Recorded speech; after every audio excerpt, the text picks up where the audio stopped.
Allo dia tonga soa atao amin'ny fandaharana zany foresanté aty Canada indray ianao ary dia misaotra indrindra ireo mpanaraka tsy tapaka. Nio resahantsika anio zany dia ny lohateny hoe nahoana ny vehivavy somary kizitina zany izany hoe misy karaktera, misy toetra no mahasarika bebe kokoa ny lehilahy izany raha ohatra ka ny amin'ny hoe fifandraisana sy ny fiarahana matimatotra kokoa zany hoe any amin'ny fanambadiana izany. Indraindray zany dia mampametra-panontaniana ihany tokoa ny safidin'ny lehilahy indraindray ary matetika mihitsy ara satria dia ny hoe ahoana ary nahoana no iny vehivavy kizitina be iny no nisafidiny dia mampametra-panontaniana ny rehetrarehetra ihany hoe tsy mijaly ve, tsy hoentin'iny ramatoa iny amin'ny orony ve io vadiny io rehefa tena taony kanty. Izay zany matetika ny fomba fijerin'ny manodidina zany, ny fomba fijerin'ny mpitazana dia maro zany ny karazana anekdoty izay mipetraka manodidina an'izay toe-javatra zay. Ny hoe ikala soa nefa ny tena mba nampidirina satria ikala soa ny tena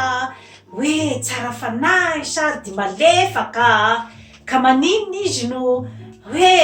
raiki-pity amin'iny vehivavy kizitina tsisy ilana azy iny. Izay zany ny fijerin'ny fianakaviana, ny fijerin'ny fiarahamonina kanefa ilay rangahy rehefa tena taony kanty dia ohatriny sambasambatra izy zany miaraka amin'ilay vehivavy izay kilasiana zany hoe kizitina. Inona ny anton'izany matetika? Matetika zany dia amin'ireo vehivavy ataontsika hoe zany hoe somary sarotondrotony, somary kizitinjitina zany ny fijerevana azy aty ivelany dia amin'ireo vehivavy ireo zany misy ny ataontsika hoe karazana zany hoe exigence zany amin'ny fiainana, zany hoe izy zany tiany zany ny hoe mba misy karazana discipline zany ny fiainana ary dia ireo karazana vehivavy ireo matetika dia mijery ihany koa zany ny detail-an-javatra amin'ny fiainana ka izay zavatra izay zany ary matetika koa ireo vehivavy ireo zany dia mahalala ny zavatra tadiaviny amin'ny fiainana ary dia mahay ihany koa zany ny hoe mandeha amin'ny lalana izay mety azahoany ny tanjona izay tiany hotratrarina amin'ny fiainana ka matetika izy zany dia tsy mijery ny hoe ahoana moa zany ny fijerin'ny manodidina ahy amin'izao fanapahan-kevitra raisiko zao, fa dia matetika izy zany dia mandeha amin'izay lalana eritreretiny zany fa hoe totosany ny zavatra izay tiany atao ary ny tanjona izay tiany hotratrarina. Ka matetika zany izay toetra izay dia toetra izay hoe betsaka zany ny lehilahy izay hoe tsy de tena manana loatra zany an'izay ataontsika hoe zany hoe karazana exigence izay amin'ny fiainana sy izay hoe karazana hoe filofosana fijerevana ny hoe inona ny zavatra tena tadiavinao amin'ny fiainana ary matetika zany ny lehilahy dia izay hoe mijery betsaka zany ny hoe ahoana ny fomba fijerin'ny olona izany hoe miankina amin'ny fijerin'ny manodidina zany no matetika hitondran'ny fiainana zany hoe ilay kilasiana zany amin'ny hoe misy hena maso kokoa zany ny lehilahy ny amin'ny hoe zavatra mitranga amin'ny fiainany amin'ny hoe fijerin'ny olona zany sensible kokoa zany lehilahy amin'izay zavatra zay. amin'ny fomba fitenitsika malagasy hoe mena maso. Ka matetika zany ilay vehivavy izay hoe tsy de miraika firy amin'ny masony manodidiny izay zany izay no ohatrany hoe mameno zany ny toetra izay tsy ampy ao aminy. Ka matetika zany ireo vehivavy ohatraohatran'izay zany no hoe afaka miatrika bebe kokoa zany ny fiainana raha ohatra ka zany amin'ny hoe resaka fifaneraserana amin'ny manodidina izany hoe ireo karazana vehivavy ireo zany ilay hoe tsy matahotra mason'olona ary tsy matahotra an'izay hoe fitsaran'ny olona manodidina na ny havana izany fa dia ny hoe rehefa izao zany no hitako fa mahasoa ny fiainako, mahasoa ny fiainan'ny fianakaviako dia miroso amin'izay resak'izay zany ilay vehivavy fa tsy mijerijery ny hoe ahoana moa zany ny fijerin'ny rafozako ahoana moa zany ny fijerin'ny ny fianakaviana ray manontolo raha ohatra ka mandray an'ity décision ty, kanefa raha ohatra ka hoe zavatra zany hoe fantany fa tsara ny tokantranony dia raisiny. Ka matetika zany ireo karazana vehivavy ireo dia somary sarosarotiny ary dia somary manana ny ataontsika hoe zany hoe karazana fijerevana ny amin'ny détail-n-javatra. Ka matetika koa ny lehilahy zany tsy de tena manana an'izay toetra hoe mijery détail izay.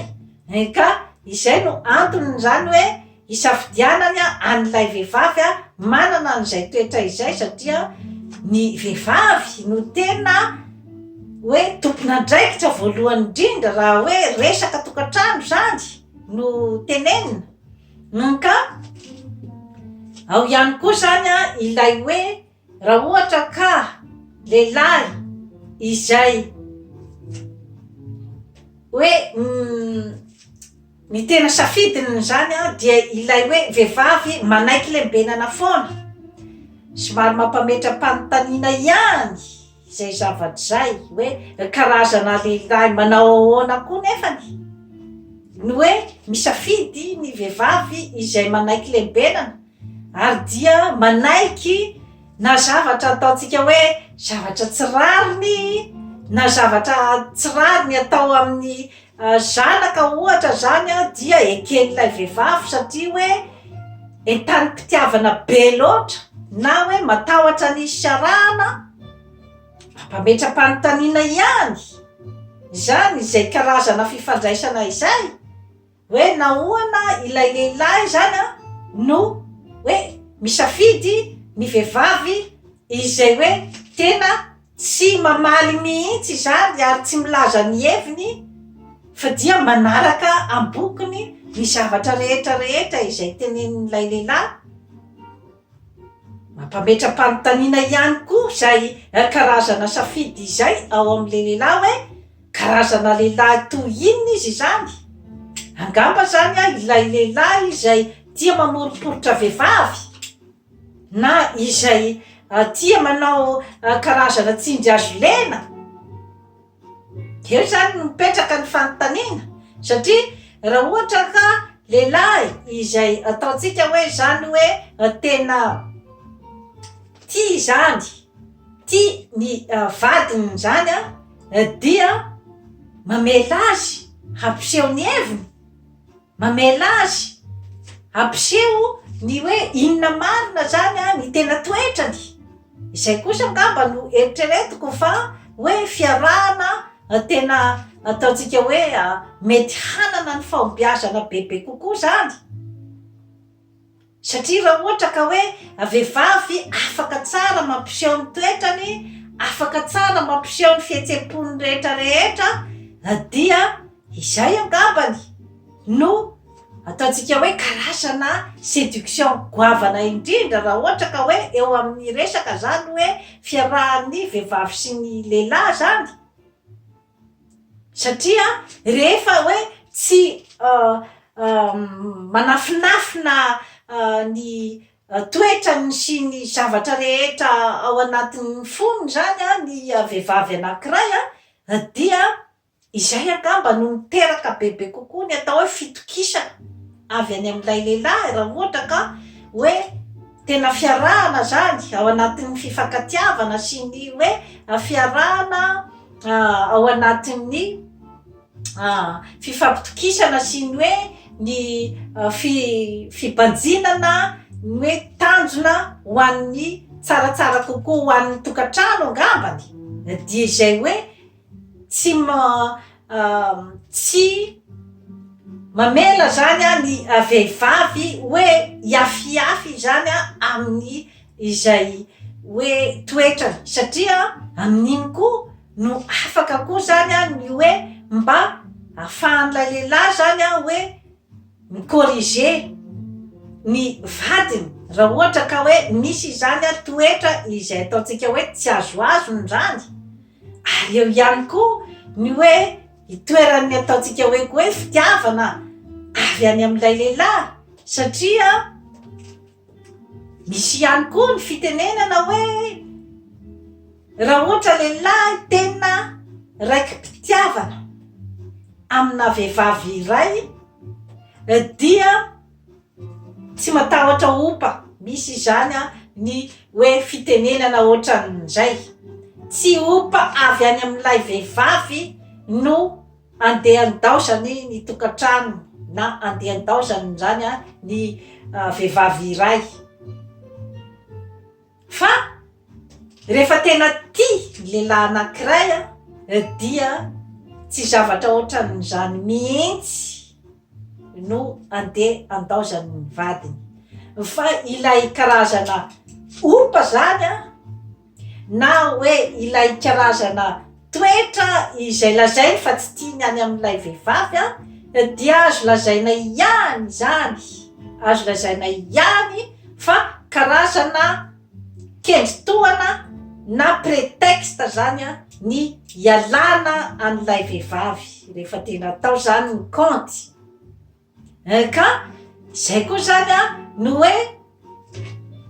mahatonga ny vehivavy sasany zany izay hoe mandefa karazana fitsapana hoe atraiza moa zany no tena fitiavan'ity vadiko ity ahy zany dia ndraindray zany manao karazana fitsapana ilay vehivavy hoe mandefa teny maherihery na fietsika izay maherihery hitsapany zany hoe atraiza moa zany ny fitiavan'ity vadiko ty ahy dia eo koa zany matetika no ahitany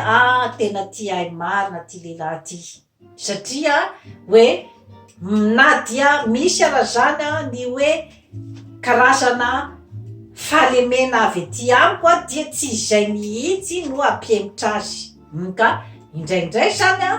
dia mampametram-panontaniana ihany zany ny hoe lehilahy miala ny tokantrano na hoe mandao vehivavy iray dia mitonona fa satria izao zany ny toetra tsy tiako nataony dia amin'izay fotoana izay ianao vehivavy dia tsy tokony hoe de anana alahelo be loatra zany amin'izay zavatra zay satria matetika zany dia hoe kendri-toana ialana zay zavatra zay na hoe karazana excuse zany ny filazana hoe ny toetrany ohatraohatran'izao ny tsy tiako ka matetika zany dia hoe ilay vehivavy izay ataontsika hoe zany hoe somary misimisy karaktera misimisy toetra zany izay matetika zany no tena hoe tiany lehilahy hovadiana matetika satria io hoe toetran'io zany dia zavatra tsy afeniny ary dia efa vonona ilay vehivavy zany ny amin'ny hoe raha ohatra ka tena tia ahy mariny ty lehilahy tia dia mijanona ka amin'izay fotoana izay zany dia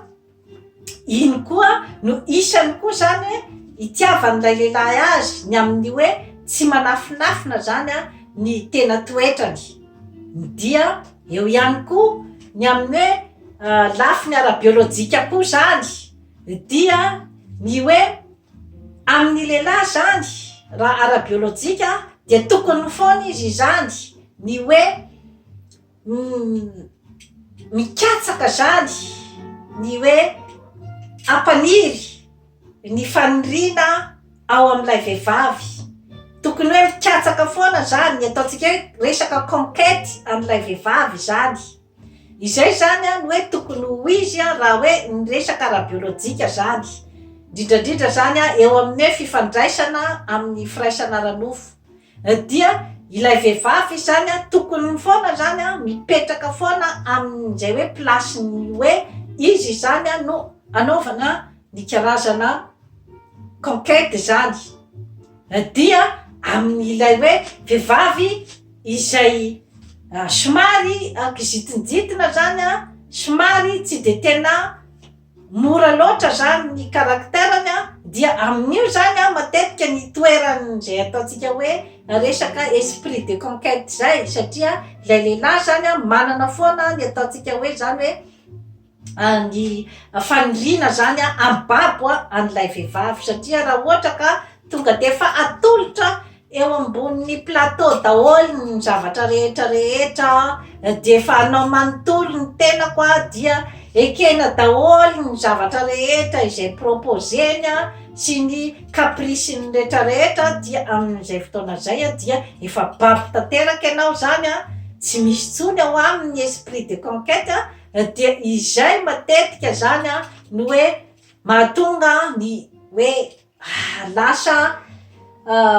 monotone zany tsisy fiovana tsony zany a tsisy hoe mba fantaisie tsony ny fiarahana zany a fa dia hoe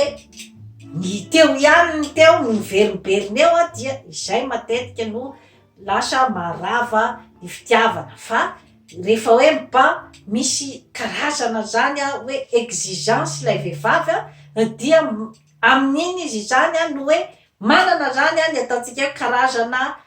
créativité na ny famoronana amin'ny resaka fifandraisana rehetrarehetra izay ataontsika hoe zany hoe manome foana zany karazana surprise amin'ilay lehilahy dia amin'izay fotoana izay dia mahatonga azy foana zany a ny hoe hanana an'izay ataontsika hoe zany hoe fisainana ny hoe ikoja bebe kokoa ny fitiavana ary ikoja bebe kokoa zany a ny tokantrano ka matetika zany a dia hoe mahagaga ny olona hoe maninona ilay tovovavy tsotra be no tsy nahatana ny tokantranony kanefa nahoana no misy vehivavy izay ataontsika hoe zany hoe kizitinjitina kanefa dia matazona ny tokantranony zany zavatra rehetrarehetra izany a dia ao anatin'ny ataontsika hoe karazana fikarohana foana zany a ny amin'ny hoe fomba fifandraisan'ny mpivady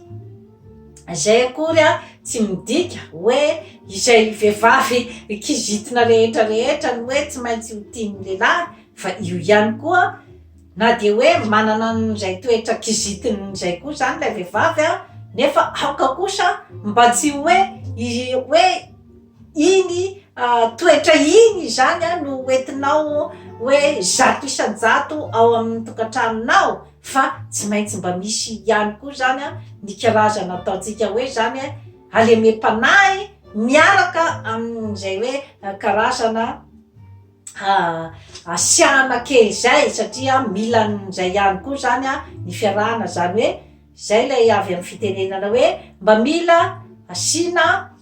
piment kely zany a ny fiarahana mba ampatsirotsiro kokoa zany a ny sakafo dia asiana ny karazana episy sy ny sisa sy ny sisa dia ohatran'izay ihany koa zany a ny hoe fiarahana amin'ny resaka fitiavana izany mba ampaharitra azy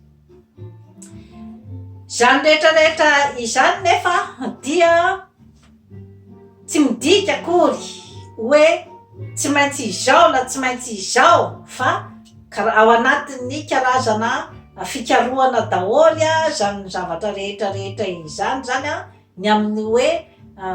fiarahan'ny lehilahy sy ny vehivavy zany. Ka misy anekdôtin'ny sinoa anankiray zay zany hoe misy zany hony rangahy sinoa anankiray mpanan-karena dia nanambady anankiroa. Dia ny olona voisin zany nila an'ilay vadiny anankiray, zany hoe nikaoty ny vadin'ilay sinoa anankiray zany. Dia azony zany ilay vehivavy iray, fa samy nikaotiny daholo izy roa zany, dia azony ilay anankiray, fa ny anankiray zany tena tsy nety mihitsy. Dia rehefa avy eo zany dia niaraka zany izy roa. Rehefa maty zany ilay rangahy tena tompom-bady zany, dia andeha apakatra amin'izay zany hoe apakabady zany ilay rangahy voisin zany. Dia ny nahagendana ny olona rehetrarehetra dia ilay ramatoa izay tsy nanaiky azy no nivadiny. De hoy izy ny olona hoe ahoana indray ary zany, tsy vehivavy efa niaraka taminao teo foana ve no tokony ho vadinao, fa nahoana indray no hoe iry vehivavy anankiray iry no hoe ho vadinao. De hoy izy ilay rangahy hoe ahoana ny fomba atokisako an'ity vehivavy iray izay nikaotiko tao amin'ny tokantrano, nikaotiko dia nanaiky amin'ny fomba ahoana no atokisako azy, fa iry anankiray tsy nety niala tao amin'ny tokantrano iry no andeha hovadiko. Dia tsetsatsiaritra ihany izany zavatra rehetrarehetra izany tompoko lahy sy tompoko vavy dia manaova abonnement amin'izany forêt santé aty Canada, fa hanatsara ny fiainanao. Bye bye.